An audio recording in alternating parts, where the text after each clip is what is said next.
सिर्फ किताबें पढ़ने से सिलेक्शन नहीं होगा।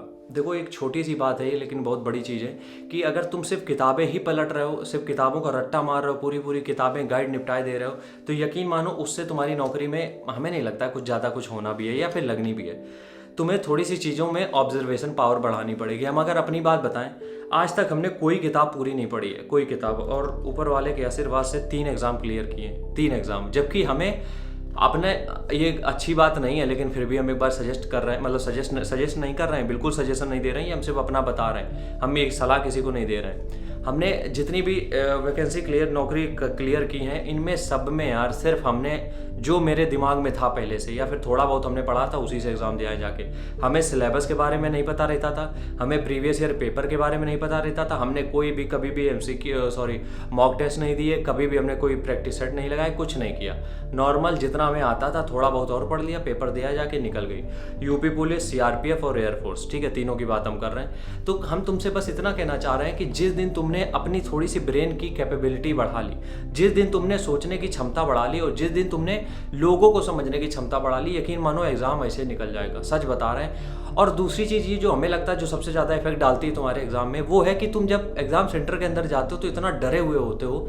और डर देखो यार स्वाभाविक भी है, अब अगर हम ज्ञान यहाँ पेल के चले जाएं कि डर क्यों रहे हो, लेकिन डर बनता भी है क्योंकि अगर ये जॉब नहीं मिली तो बहुत सी चीज़ें खत्म हो सकती हैं, तो डर है। लेकिन हम ये चाहते हैं कि डर को एग्जाम सेंटर के बाहर रख के चलो।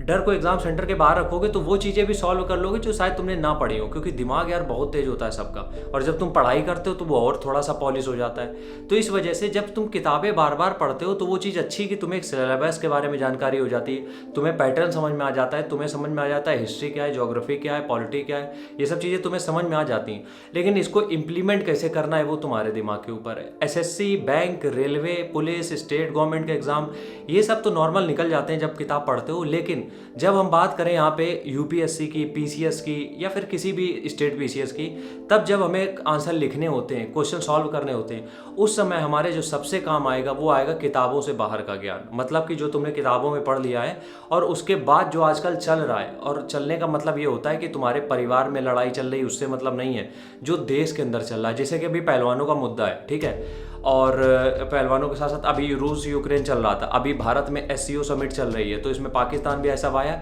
तो कहने का मतलब ये है, तुमने किताब में एससीओ के बारे में तो पढ़ लिया, लेकिन तुम्हें यह भी तो जानना पड़ेगा कि एससीओ समिट में होता क्या क्या है, पाकिस्तान क्यों आ गया है यहाँ पे, और पाकिस्तान की जो फॉरेन मिनिस्टर है वो क्या बोल रहा है, किस चीज़ पे ऊपर बोल रहा है। तो तुम्हें वो चीज़ें भी तो ऑब्जर्व करनी पड़ेंगी। अब यही थोड़ा ना कि किताबों में लिखा है कि एससीओ समिट में ये देश होते हैं, ये क्या टॉक्स होती हैं, उनके बीच में सारी चीज़ें होती हैं, कब बना था, ये सबसे नहीं मतलब है, क्योंकि ये सब कभी नहीं पूछने वाला है। एससीओ समिट में ये लोग क्या कर रहे हैं, रूस के फॉरेन मिनिस्टर आए हैं, पाकिस्तान के फॉरेन मिनिस्टर आए हैं, ये सब बात क्या करना चाह रहे हैं, इनके बीच में क्या वार्तालाप चल रही है, तो ये चीज़ें तुम्हें समझनी पड़ेंगी। इसलिए कहते हैं कि किताबों में रह के चीज़ें नहीं हो पाएंगी, थोड़ा सा इससे बाहर निकलना पड़ेगा।